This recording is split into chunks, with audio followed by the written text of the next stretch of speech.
ma communauté, bonjour ma famille. Quel plaisir de vous avoir nombreux autour de ce repas christocentrique. Une dévotion quotidienne de votre vraie identité avec Christ. Christ Corsi, Agré est mon nom. Je suis votre serviteur. Allons-y directement à la prière.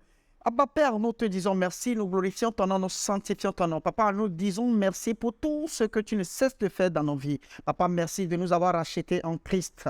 Papa, aujourd'hui, nous avons l'esprit en nous, ton esprit en nous qui vit éternellement. Papa, nous avons encore cet espoir, papa, que tu vas nous ressusciter, que tu vas nous enlever le dernier jour. Et l'enlèvement, nous l'avons compris dans les Écritures. Père, nous te disons merci. Ton désir, c'est que tout le monde soit sauvé et qu'il parvienne à la connaissance de ta vérité. Papa, nous sommes réunis autour de ta parole. Révèle-toi à nous puissamment ce matin au nom précieux de Jésus. Père, nous te disons merci. Nous glorifions ton nom, nous sanctifions ton nom. Au nom précieux de Jésus, nous avons prié, nous avons reçu. Amen, amen, amen. Quel plaisir de vous avoir encore nombreux autour de ce repas. Alors, comme vous savez bien le faire, partagez le message autour de vous dans vos groupes, à vos amis, appelez ceux que vous pouvez appeler.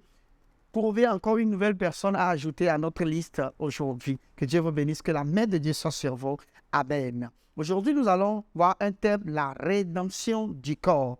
La rédemption du corps. Et hier, vous savez, nous avons déjà commencé par toucher cela hier, en voyant que l'être intérieur, qui est l'être céleste, est à l'intérieur de nous. Et l'être intérieur, extérieur, c'est le corps. Et donc, au dernier jour, l'enlèvement, ce que les gens appellent l'enlèvement, alors donc cet enlèvement-là, qui serait comment? L'engloutissement de ce corps céleste du corps physique que nous avons. Et nous savons que tout croyant aspire à cet engloutissement. Voilà pourquoi nous gémissons à l'intérieur de nous. Alléluia. Dans 1 Corinthiens 6, comme nous l'avons vu précédemment, nos corps sont appelés le temple du Saint-Esprit. Verset 19. C'est-à-dire là où l'Esprit est et habite. Alléluia. Mais dans le verset suivant, il a souligné quelque chose d'important. 1 Corinthiens 6, verset 19. Ne savez-vous pas que votre corps est le temple du Saint-Esprit qui est en vous, que vous avez reçu de Dieu, et que vous ne vous appartenez point à vous-même. Verset 20. Car vous avez été rachetés à un grand prix. Glorifiez donc Dieu dans votre corps et dans votre esprit, qui appartiennent à Dieu. Alléluia. Il est dit que nous sommes rachetés à un prix et que nous devons donc glorifier Dieu dans notre esprit et dans notre corps et dans nos corps qui appartiennent à Dieu. Cela implique d'effectuer un paiement pour quelque chose qui doit être acheté ou libéré.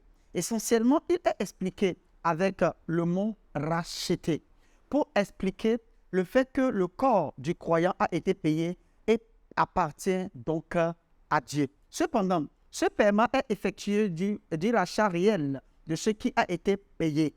Ainsi alors que le corps a été payé, appartient à Dieu, il est toujours dans le même étape. L'esprit à l'intérieur est alors expliqué comme le gage ou la sécurité pour lequel le corps a été payé et fut donc racheté. Un fait qui se situe dans le futur. Romains 8, verset 11. Et si l'esprit de celui qui a ressuscité Jésus d'entre les morts habite en vous, celui qui a ressuscité Christ d'entre les morts rendra aussi la vie à vos corps mortels par son esprit qui habite en vous. Alléluia. Suivez attentivement ce que nous sommes en train de lire. Paul a montré ici que le corps du croyant est encore mortel. Paul a montré ici que quoi? Le corps du croyant est comment? Encore mortel. Mais sera vivifié, ressuscité par l'esprit de celui qui a ressuscité Jésus d'entre les morts, qui habite en nous.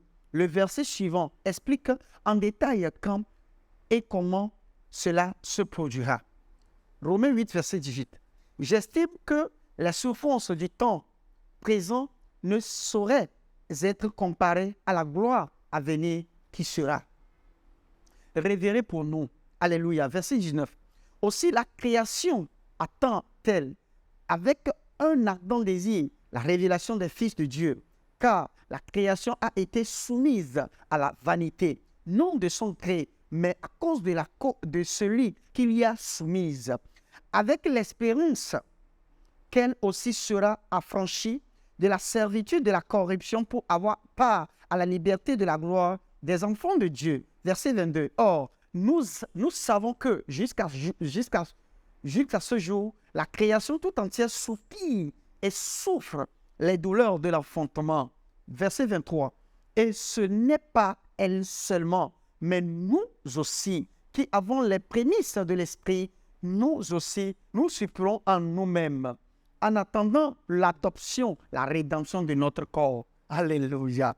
Donc, comme nous l'avons dit hier, la création tout entière attend avec un ardent désir, c'est-à-dire cet aboutissement. Donc, ce verset, ce n'est pas quand l'Église va prendre le pouvoir, ce n'est pas quand l'Église, les chrétiens vont devenir riches. Non, ce verset ne parle pas de ça.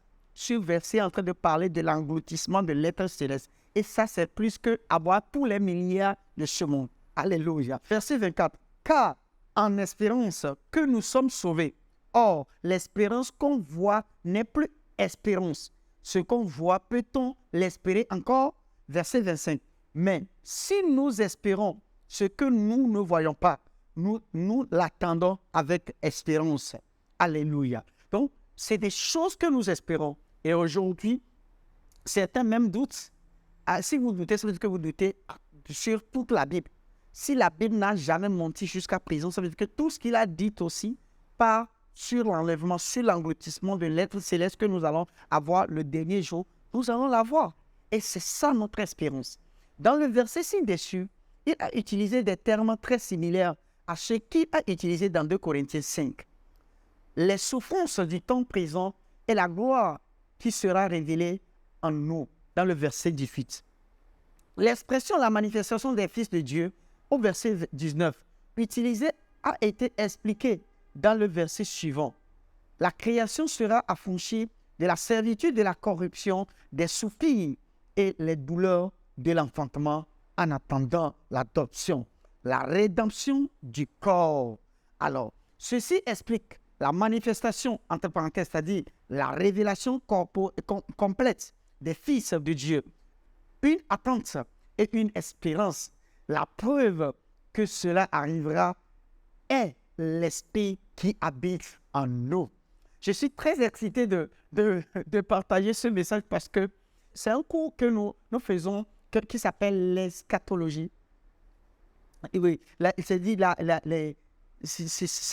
un cours pour sur la fin du temps. Et quand vous finissez cela, vous rugissez du christianisme. Le christianisme est la seule pratique religieuse, si je peux le dire ainsi, la seule pratique religieuse qui nous donne des promesses réelles, palpables, physiques et touchables. Alléluia. Donc, quand vous voyez tout ça, nous avons de l'espérance. Le croyant a de l'espérance qu'un jour, ce corps qui contient la mort physiologique, qui contient les maladies, les désirs, les problèmes, les défis de ce monde, un jour, ces problèmes-là vont s'arrêter. Un jour, ces problèmes-là vont prendre fin. Par quoi? L'engloutissement de l'être céleste. Alléluia. Et ce jour est déjà là. Ce jour est déjà là, le jour du Seigneur. Quand Christ est déjà là depuis 2000 ans, ce jour est déjà là. Et un jour, avec Dieu, c'est des milliers d'années. Voilà pourquoi ça semble être long. Mais une chose est de savoir aussi, Jésus a dit jusqu'au jour que ce message-là serait prêché partout. Voilà pourquoi nous avons la responsabilité, vous et moi, si nous voulons vraiment avoir ce jour, s'accomplir rapidement, de prêcher cet évangile-là partout pour que tout le monde entier puisse être touché par cet évangile. C'est en ce moment que ce jour va arriver. Alléluia. Ceci explique la manifestation, c'est-à-dire la révélation complète des fils de Dieu, une attente et une espérance. La preuve que cela arrivera est l'esprit qui habite en nous. C'est par le même esprit que nos corps seront vivifiés, rendus vivants. Alléluia. La preuve que cela arrive, c'est parce que l'esprit de Dieu est en nous. Par conséquent, la rédemption du corps peut être compris comme la résurrection du corps, où il sera changé. La mortalité revêtira l'immortalité. Alléluia. Autrement dit, l'immortalité prendra le dessus sur la mortalité. Donc, la corruption revêtira l'incorruptibilité et la mort engloutira dans la victoire. Alléluia. Donc, ceci va être vu comment? Par ce corps céleste où nous n'allons plus connaître de la mort. Nous n'allons plus s'endormir. Alléluia. Nous n'allons plus avoir des désirs. Nous n'allons plus travailler avant de manger. Nous n'allons plus voyager en payant. Nous n'allons plus chercher même de l'argent. L'argent serait très, c'est-à-dire inutile. Voilà pourquoi, quand vous pourchassez l'argent, c'est juste dans ce monde-là. Si cet enlèvement, ça arrive aujourd'hui, toutes les richesses de ce monde-là, c'est à l'eau. Ça n'aura plus d'importance à nos yeux. Parce que ce corps, nous n'avons pas besoin de toutes ces choses-là pour faire chose. Alléluia. Je suis très excité parce que ce moment arrive. Et ce moment est très proche. Et voilà, je vous vois aussi être excité comme je le suis. Philippiens 3, verset 20. Mais notre cité à nous est dans les cieux, d'où nous attendons aussi comme sauveur le Seigneur Jésus-Christ, verset 21, qui transformera le corps de notre humiliation en le rendant semblable au corps de sa gloire par le pouvoir qu'il a de s'assujettir toutes choses. Alléluia. 1 Corinthiens 15, verset 52. En un instant, en un clin d'œil, à la dernière trompette, la trompette sonnera et les morts ressusciteront, incorruptibles. Alléluia. Et nous serons changés. Alléluia. Et quand les gens me posent la question sur l'enlèvement, voici les versets qui expliquent la fin des temps, comment ça va se passer et tout. Voici un peu un verset qui nous dit clairement ce qui va se passer. Je reprends. 1 Corinthiens 15, verset 52. En un instant, en un clin d'œil, à la dernière trompette, la trompette sonnera et les morts ressusciteront. Premier, incorruptibles. Alléluia. Et nous serons changés. Alléluia. C'est verset 53. Car il faut que ce corps corruptible revêtût l'incorruptibilité et que ce corps mortel revêtût l'immortalité. Alléluia. Verset 54. Lorsque ce corps corruptible aura revêtu l'incorruptibilité et que ce corps mortel aura revêtu l'immortalité, alors s'accomplira la parole qui est écrite. La mort a été engloutie dans la victoire. Alléluia. Puisque la parole nous dit, le dernier ennemi qui sera éliminé, c'est qui? C'est la mort. Et c'est ce que nous sommes en train de voir par ces versets. Ce sera par l'Esprit qui habite en nous. C'est l'Esprit en nous qui va faire toutes ces choses-là. D'où le son de l'Esprit, les arrêts de l'Esprit et cette sécurité pour lequel le corps physique a été payé. Et bien qu'il soit dans un état de mortalité, sera changé. C'est la rédemption du corps. Alléluia. Quel plaisir de savoir que notre corps, ce corps mortel, sera englouti. Et c'est ce qui s'appelle la rédemption du corps. Oh, je suis très excité de savoir que ce jour est devant nous. Et comme la parole ne ment pas, comme la parole a été juste jusqu'à présent, nous savons et nous sommes convaincus d'une chose, que nous verrons ce jour s'accomplir. Et ce jour est déjà là dans nos mains. Si nous voulons que ce jour s'accomplisse aujourd'hui, il suffit de prendre cet évangile, partager partout, allez-y dans les villages, dans les villes, dans les continents les plus reculés, partagez-le. Et c'est quand la parole va atteindre le monde entier que ce jour va arriver. Et ce jour-là, nous n'aurons plus de maladies, nous n'aurons plus de mort, nous n'aurons plus de pleurs. Nous allons vivre dans l'allégresse éternellement. Quel plaisir de le savoir. Alors répétez avec moi, mon corps est le temple du Saint-Esprit. Il a été payé, il appartient à Dieu. L'Esprit qui m'habite est la preuve et la garantie que mon corps sera racheté. Alléluia. On répète encore une fois, mon corps est le temple du Saint-Esprit. Il a été payé, il appartient à Dieu. L'Esprit qui m'habite est la preuve et la garantie que mon corps sera racheté. Alléluia. Père, nous te disons merci. Nous sommes très excités de savoir que, Papa, cette promesse est encore là, la rédemption du corps. Et nous attendons impatiemment ce jour. Voilà pourquoi, dans cette attente, nous faisons l'œuvre du ministère. Nous partageons l'évangile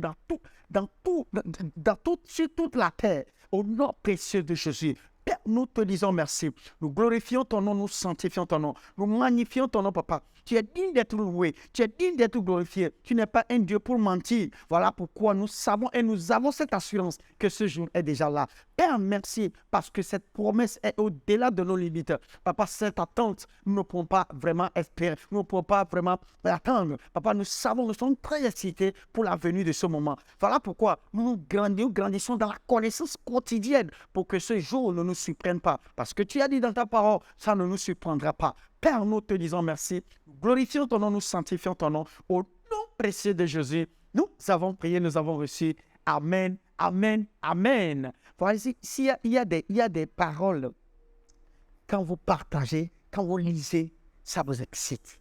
Quand vous êtes, vous venez à la connaissance de certaines choses. Le christianisme est doux. Le christianisme est doux. Il y a de la douceur dedans. Waouh! Quel plaisir de savoir que ce corps sera englouti par le corps céleste qui est en nous. Et la preuve que cela se fera, c'est que l'Esprit de Dieu habite en toi, habite en moi. Alléluia. Alors, si vous avez des questions, n'hésitez pas à nous envoyer des messages sur notre numéro ou sur notre mail et nous allons vous répondre. Si vous avez des témoignages, pourquoi pas partager avec nous et nous serons très heureux de vous lire.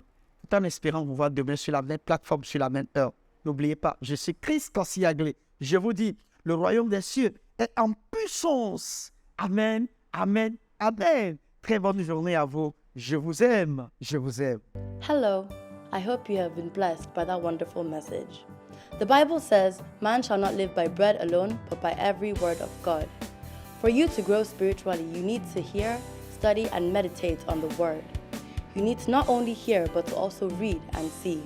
And that is why you need the Christocentric meal. To order this life-changing book and other titles, DVDs, and CDs by Dr. Abel Damina, call the number or email the address on the screen. This is a book that reveals to you who you are in Christ, what you have in Christ, and what Christ can do through you. This book interprets and breaks down the word into daily meals, making it easier for you to understand and study, build up and strengthen your inner man, all the while growing your relationship with God and your confidence as a believer.